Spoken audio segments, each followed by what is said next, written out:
కార్తీక పురాణం 29వ అధ్యాయం. అంబరీషుడు దుర్వాసుని పూజించుట. ద్వాదశి పారణము. అత్రి మహాముని అగస్త్యుల వారితో ఈ విధముగా సుదర్శన చక్రము అంబరీషునకు అభయమిచ్చి ఉభయులను రక్షించి భక్తకోటికి దర్శనమిచ్చి అంతర్ధానమైన వైనము చెప్పి తిరిగి ఇట్లు నుడవనారంభించెను. ఆ తరువాత అంబరీషుడు దుర్వాసుని పాదములపై బడి దండ ప్రణామములాచరించి పాదములను కడిగి ఆ కడిగిన నీళ్లను తన శిరస్సుపై చల్లుకొని, ఓ మునిశ్రేష్ఠ, నేను సంసార మార్గమందున్న ఒక సామాన్య గృహస్థుడను. నా శక్తి కొలది నేను శ్రీమన్నారాయణుని సేవింతును. ద్వాదశి వ్రతమును చేసుకొనుచు ప్రజలకు ఎట్టి కీడు రాకుండా ధర్మవర్తనుడనై రాజ్యమేలుచున్నాను.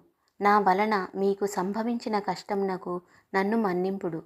మీ ఎడల నాకు అమితమైన అనురాగముండుట చేతనే తమకు ఆతిథ్యమివ్వవలయునని ఆహ్వానించితిని.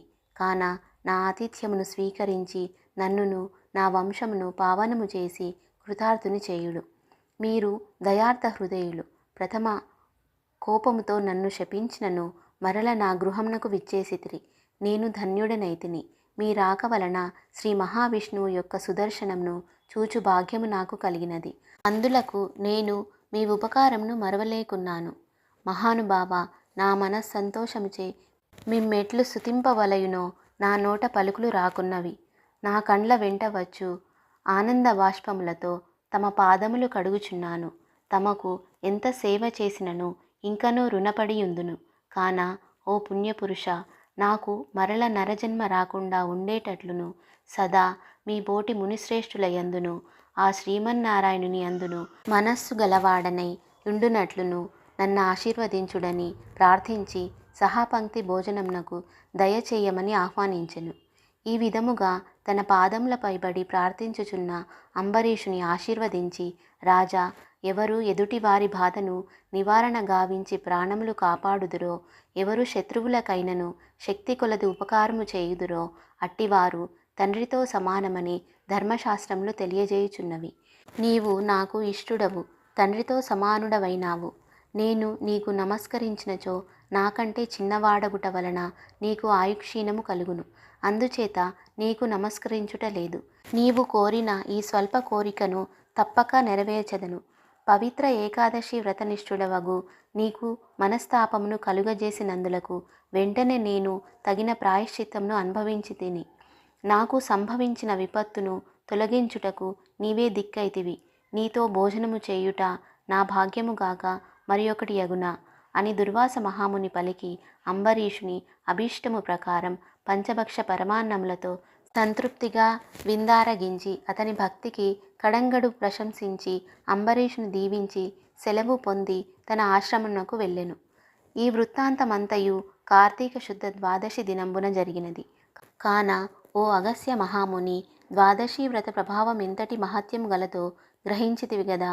ఆ దినమున విష్ణుమూర్తి క్షీరసాగరమందున శేషశయ్యపై నుండి లేచి ప్రసన్న మనస్కుడై ఉండును. కనుకనే ఆ రోజుకంతటి శ్రేష్టతయు మహిమ కలిగినది. ఈ దినమున చేసిన పుణ్యము ఇతర దినములతో పంచదానములు చేసినంత ఫలమును పొందును.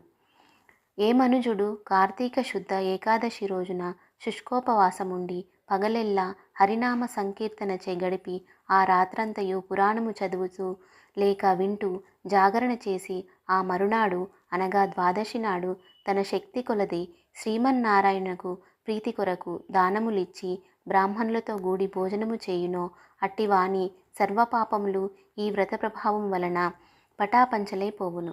ద్వాదశి దినము శ్రీమన్నారాయణకు ప్రీతికరమైన దినము కనుక ఆనాడు ద్వాదశి గడియలు తక్కువగా ఉన్నను ఆ గడియలు దాటకుండగానే భుజింపవలెను. ఎవరికైతే వైకుంఠంలో స్థిర నివాసం ఏర్పరచుకొని ఉండాలని కోరిక ఉండునో అట్టివారు ఏకాదశి వ్రతము ద్వాదశి వ్రతము రెండునూ చేయవలెను. ఏ ఒక్కటియు విడువరాదు. శ్రీహరికి ప్రీతికరమగు కార్తీక శుద్ధ ద్వాదశి అన్ని విధములా శ్రేయస్కరమైనది. దాని ఫలితము గురించి ఎంత మాత్రము సంశయింపకూడదు.